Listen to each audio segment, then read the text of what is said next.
Curioso que o jogo tenta ser um filme e o filme meio que tá tentando ser um jogo.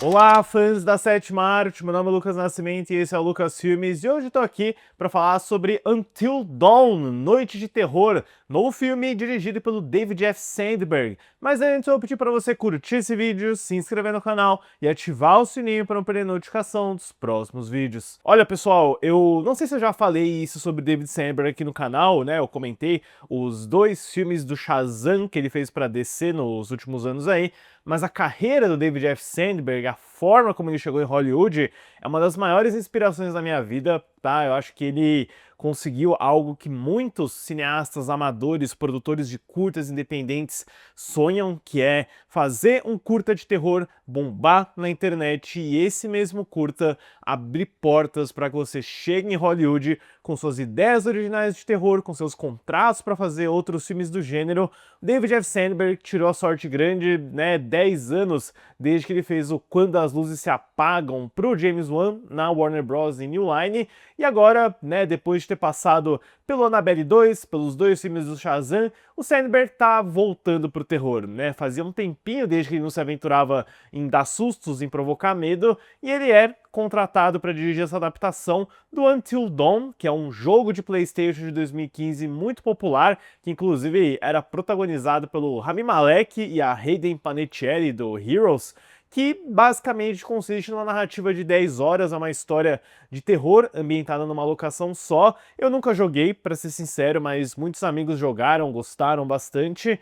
E o processo de adaptação do filme, que fica com o roteirista Gary Dauberman, que escreveu o Annabelle 2 por David F. Sandberg, e a roteirista Blair Butler, que por sua vez escreveu aquele Convite Maldito de uns anos atrás, é deliberadamente diferente do jogo, né? Ele tá apostando numa história totalmente nova, porque a justificativa deles foi, bom, a gente não vai simplesmente recontar a história do jogo, porque você já tem o jogo ali, né, e é discutível se você prefere ou não esse tipo de adaptação. O Dauberman e a Butler trouxeram algo mais original, mais interessante, meio metalinguístico, porque é mais uma narrativa de loop temporal, de gênero de terror como metalinguagem, e isso pode ser meio divisivo entre os fãs do jogo. Eu, como nunca joguei, fui de cabeça aberta para essa proposta. O filme teve suas filmagens em agosto de 2024 em Budapeste, com um orçamento bem limitado de 15 milhões de dólares. Bom e barato, hein, pessoal? Então, provavelmente vai ser fácil de se pagar. Resultado que está chegando nos cinemas hoje aqui no Brasil. É certamente um bom filme, não vou dizer que eu não me diverti, mas ao mesmo tempo eu achei um pouquinho manjado, um pouquinho repetitivo demais o que a gente está querendo dizer de filme de loop temporal e filme de terror num geral também, né? Acho que me espantou um pouco a falta de criatividade do David F. Sandberg. A história do filme segue um grupo de amigos que procura por uma garota desaparecida. Ao encontrarem uma casa misteriosa, descobrem uma armadilha onde ficam presos em um loop temporal, onde a noite é reiniciada a cada vez que são mortos por uma de suas ameaças. Então, basicamente, nessa trope do terror da grupo de amigos numa cabana na floresta, né, que é Evil Dead totalmente, você tem essa ideia do loop temporal, que já foi abordada aí em filmes como O Feitiço do Tempo, o Palm Springs, que é muito legal, mais recentemente no A Morte dá Parabéns, que também mistura terror com loop temporal, e devo dizer que de uma maneira um pouquinho mais bem sucedida do que esse daqui, mas o diferencial é o fato de que a cada noite eles meio que estão numa situação de terror diferente, né? Foi prometido gênero de terror diferente, mas não foi exatamente isso que eu encontrei aqui.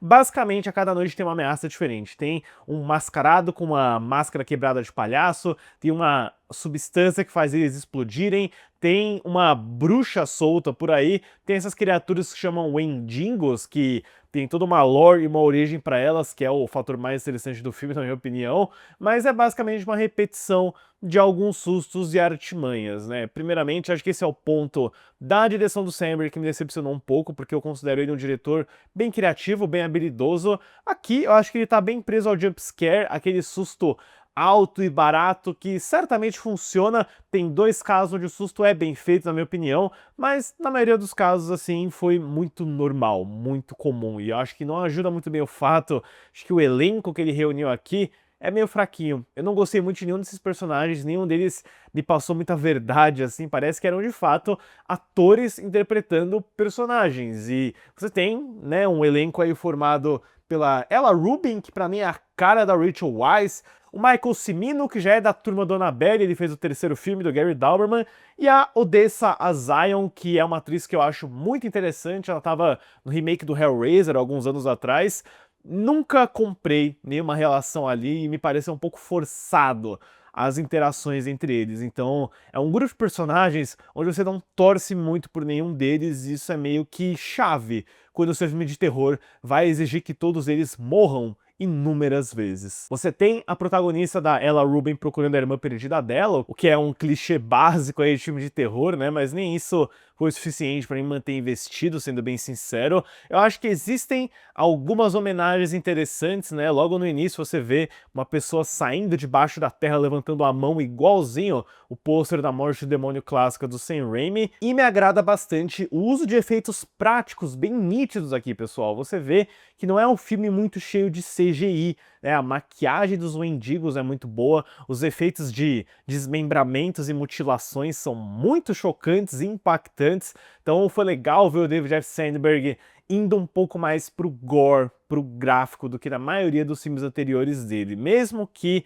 seja um filme que, na minha opinião, desperdiça muito essa premissa genial, porque você acompanha, né, meio que na íntegra as 3, 4 primeiras noites deles, e aí do nada eles já estão, tipo, na 13ª noite, e aí um deles se lembra que ele fez vários vídeos no celular, e aí você vê uma montagem meio mal feita, meio, sabe, perdeu o potencial dela de algumas situações que poderiam ter sido mais divertidas com uma estética de found footage, por exemplo, e aí você vê, poxa, o filme inteiro tava ali naquele celular, então, né, aquilo teria sido mais interessante de ver.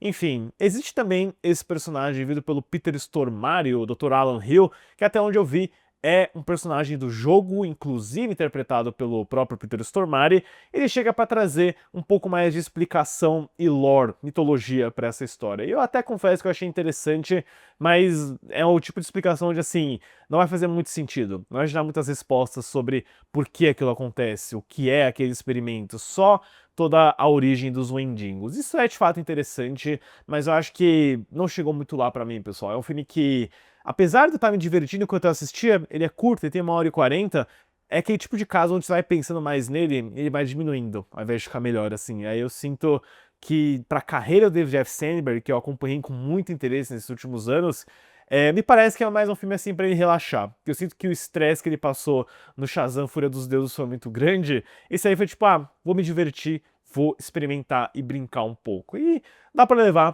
por esse lado, certamente tem momentos pra se divertir, mas no que diz respeito a terror de loop temporal e filme de cabana, a gente já fez muito melhor do que esse daqui, e o Until Dawn não é necessariamente inovador em nenhum sentido. Pra Until Dawn, Noite de Terror, numa nota 5. Deixem nos comentários depois, pessoal, se vocês foram assistir o Until Dawn, se vocês jogaram o game original da PlayStation e o que vocês acham da carreira do David F. Sandberg. Certo, pessoal? Obrigado pela visita e até a próxima sessão.